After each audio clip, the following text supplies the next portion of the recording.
প্রিয় দর্শক,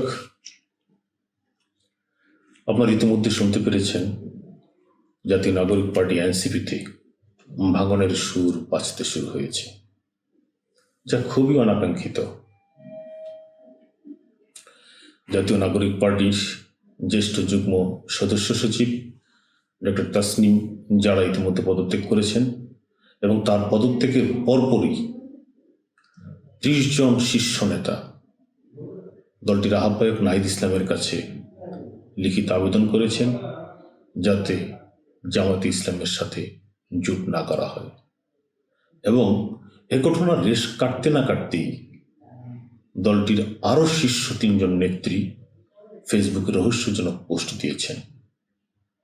এতে স্পষ্টই বোঝা যায় দলটির অধিকাংশ নেতা নেত্রী এনসিপি জামাতের সাথে জুটে যাক, সেটি তারা চায় না।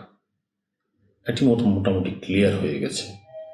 আপনারা জানেন এনসিপির যে কয়েকজন তরুণ নেতা নেত্রী রয়েছে তার মধ্যে ডক্টর তাসনিম যারা সোশ্যাল মিডিয়ায় খুবই জনপ্রিয়, এবং সে ঢাকা 9 আসন থেকে নির্বাচন করার ঘোষণা দেওয়ার পর যখন ফেসবুকে স্ট্যাটাস দিল নির্বাচনী ব্যয় মেটানোর জন্য তার কাছে টাকা নাই, তখন মাত্র 29 ঘন্টায় তার বিকাশ এবং ব্যাংক অ্যাকাউন্টে 47 লাখ টাকা জমা পড়ে।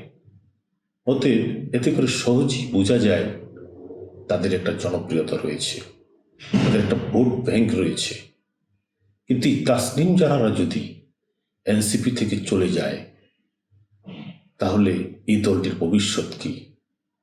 এবং তাদের ভাষ্য যে এই জুলাই যুদ্ধ, এই 5ই আগস্ট জামাতের সাথে জোট বাঁধার জন্য হয়নি, কিন্তু আশ্চর্যজনক হলেও সত্য, এনসিপি জামাতের সাথে জোট বাঁধবে এবং সেটি হয়তো আগামীকাল ঘোষণা দিতে পারে এনসিপি।